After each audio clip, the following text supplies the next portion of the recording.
Welcome to Beyond the Trailers coverage of the 2014 Academy Awards, going behind the scenes for the top categories with expanded coverage this year. Plus, the annual Beyond the Trailer Oscar poll is open, and you can vote by clicking the link in the video description through February 26th. Now let's take a look at the nominees for Best Supporting Actress. Sally Hawkins, Blue Jasmine. This is not Sally Hawkins' first trip across the pond. The UK actress originally made a splash stateside in 2008 with Mike Leigh's Happy Go Lucky, who'd actually given the actress her first big break with All or Nothing in 2002. But while she landed a Golden Globe for Happy Go Lucky, Oscar remained elusive. As a result, she didn't really stay on Hollywood's radar, instead continuing to work steadily in the UK. However, all it takes is for one person to remember you, and that one person was Woody Allen. Granted, when Blue Jasmine first hit theaters, Hawkins didn't get nearly the amount of praise heaped on Cate Blanchett, but it's nice to see that Frozen doesn't feature the only sisters in the spotlight this year. Even without this Oscar nomination, though, big things are on the horizon for Hawkins. She co-stars in this summer's Godzilla, and this Christmas she'll play Mrs. Brown in the Paddington Bear movie. But it is nice that now, when audiences see her on screen, they'll go, "Hey, it's that actress from the Oscars." Jennifer Lawrence, American Hustle. While she's certainly not even close to challenging Meryl Streep's record, Jennifer Lawrence is the youngest actress or actor to be nominated 3 times. That's right, before David O. Russell found her, Lawrence had already been nominated for Winter's Bone in 2011, the role which landed her The Hunger Games. And Lawrence certainly does seem to be a force of nature. Her antics are livening up the red carpets and telecasts, plus thanks to her huge fan base, she's the only thing generating any mainstream interest in this year's Oscars. Wonder why she's getting all the media coverage? Because she brings in the clicks and viewers. The Academy is keenly aware of this and could very well capitalize on it by giving her another win. And why shouldn't they benefit from her celebrity, as they helped create it with last year's win? So this would make for 2 in a row. The last actor to do that was Tom Hanks in 1993 and 1994 with Philadelphia and Forrest Gump.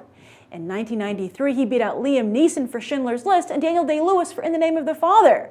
In 1994, John Travolta for Pulp Fiction and Morgan Freeman for The Shawshank Redemption. Those are some pretty good performances, denied the gold, and some worry that Lawrence will deny fellow contender Lupita Nyong'o. Is that just the name of the game? With only one winner, there must be 4 losers, no matter how good? Or is it that politics and popularity will deny yet another great performance its rightful place in the film history books? Lupita Nyong'o, 12 Years a Slave. This is Lupita Nyong'o's very first movie, and she's already got an Oscar nomination. Not even fellow Yale acting alum Meryl Streep managed that one. She had to wait for her second film. Yes, with 12 Years a Slave, Nyong'o has certainly jumped into the deep end, not just in terms of the complexity of her role, but the demands of campaigning during award season. And while she's perhaps a little more demure than Fox Searchlight's Oscar PR team would like, she's still considered a frontrunner and favorite by many. Lawrence did shockingly defeat her at the Globes, but Nyong'o evened things up again with a win at the SAG Awards. But whether she wins or not, everyone from critics to audiences unanimously agree her performance in 12 Years a Slave is stunning. Co-star Michael Fassbender marveled that he was acting in the presence of his equal. She's definitely become a hot Hollywood commodity, but now we'll have to see if she becomes a Hollywood player. It's one thing to act, it's another to survive, no thrive in the movie industry. Next up, she plays a flight attendant in Nonstop opposite Liam Neeson, Julianne Moore, and Lady Mary Crawley.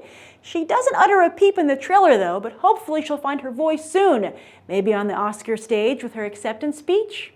Julia Roberts, August Osage County. Now this is a Hollywood player, or was. Yes, while she did thrive, these days it has become more about survive for Julia Roberts. She hasn't starred in a hit movie since the last time she was nominated for an Oscar and won Erin Brockovich. Audiences forget, though, that at the beginning of her career, Roberts was something of a Jennifer Lawrence herself, with 2 Oscar nominations in a row, Steel Magnolias and Pretty Woman.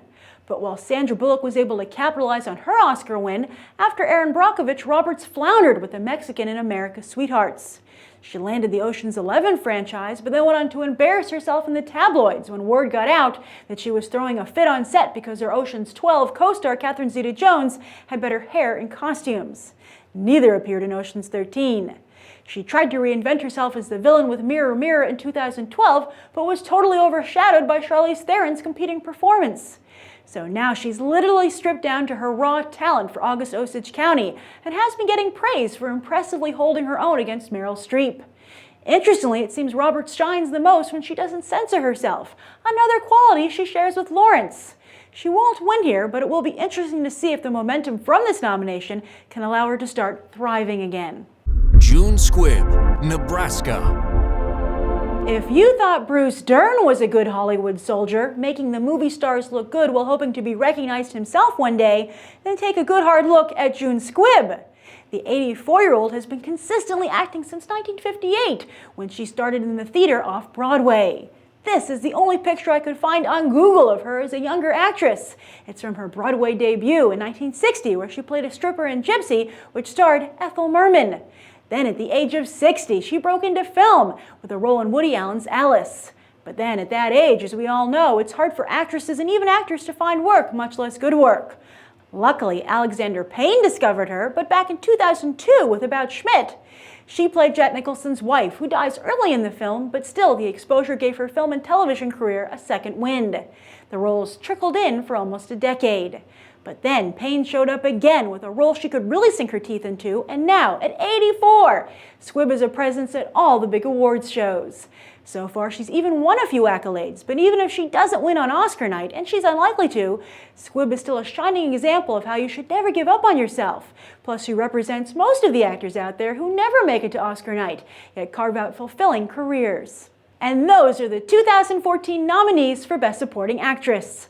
Mark your calendar for the Academy Awards on Sunday, March 2nd. And while you wait, I hope you'll vote and be on the trailer's Oscar poll. The link for the poll is in the video description. I'm Grace Randolph, and I hope you'll check out the rest of BTT's Oscar coverage.